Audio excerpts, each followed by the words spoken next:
எங்கள் என்னைக்கு இப்படி நடந்தது கிடையாது. நாங்கள் கூட ஒரு வெடி தான் போட்டுருவாங்க உங்களுக்கு நினச்சிக்கிட்டு இருந்தோம். நைட்டு ஒரு 9 மணி இருக்கும். கடைசியில் பார்த்தா இப்போ நாங்கள் இங்கே வந்து 6 வருஷம் ஆயிடுச்சு. வாடகை குடியிருக்கு 6, 7 வருஷம் 8 வருஷம் வரைக்கும் இருக்கும்.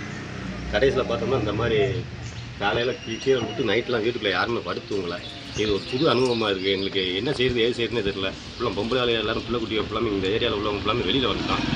அந்த வீட்டுக்கு நடந்தது கிடையாது. இது புதுசாக ஒரு அனுபவமாக இருக்குது. இது பார்க்கும்போது எங்களுக்கே ஒரு வியர்ப்பாக தான் இருக்குது. கிருஷ்ணபுரத்தூரில் நாங்கள் வசிக்கிறோம். ஒரு சின்ன கடை வச்சுருக்கோம். நாங்கள் நைட்டு ஒரு 9-5 இருக்கும். சமையல் வச்சுக்கிட்டு இருந்தேன். டம்முன்னு சத்தம் கேட்டுச்சு. மக்கள்லாம் சொன்னாங்க நிலநடுக்கம் வந்திருக்கு அப்படின்னு பீதி அடைஞ்சு போயிருந்தாங்க. வெளியில் வந்து பார்த்தா எல்லா மக்களும் கூட்டிட்டாங்க. பாத்திர பண்டம்லாம் கொஞ்சம் கடன்னு உருண்டு வந்துச்சு. அதுலேருந்து பீதியாகி வெளியில் வர்றதுக்கே நைட்டு 11:30க்கு மேலே ஆயிடுச்சு. கொஞ்சம் மக்கள்லாம் பயந்து போய் தான் இருந்தாங்க. இதுக்கு முன்னாடி வந்தது கிடையாது. நாங்கள் தெப்பத்தில் வேலை நடந்துக்கிட்டு இருக்கு. அதனால் அதுலேருந்து வெடி சத்தம் கேட்டுச்சோ என்னமோ நினச்சி நாங்கள் சுற்றி பார்த்தோம். அதில் எதுவுமே இல்லை, எந்த வேலையாட்களுமே இல்லை. அதனால நிலநடுக்கம் ஏற்பட்டுருக்குன்னு அதுக்கப்புறம் அது தன்மையை நாங்கள் உணர்ந்தோம். மக்கள் கொஞ்சம் பயந்து போயிருந்தோம். எல்லாருமே வெளியிலே உட்காந்துருந்தோம். அதுலேருந்து கொஞ்சம் வெளியில் வர்றதே கொஞ்சம் கஷ்டமாக தான் இருந்துச்சு.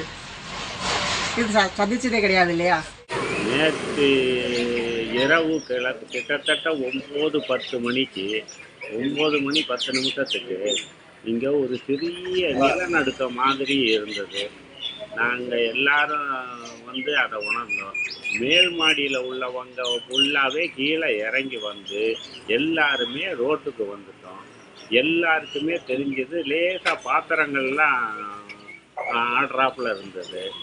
அது இன்னைக்கு காலையில் பேப்பரில் பார்த்தேன் 3.1 புள்ளி ரிக்டர் அளவுகளில் பதிவாயிருக்குன்னு தெரிஞ்சுது. ஒரு அரை மணி நேரம் 3/4 மணி நேரமாகவே நாங்கள் எல்லோரும் பயந்து போய் வெளியில் தான் நின்றுட்டு இருந்தோம். அதுக்கப்புறம் தான் உள்ளே போய் செட்டில் ஆனோம்.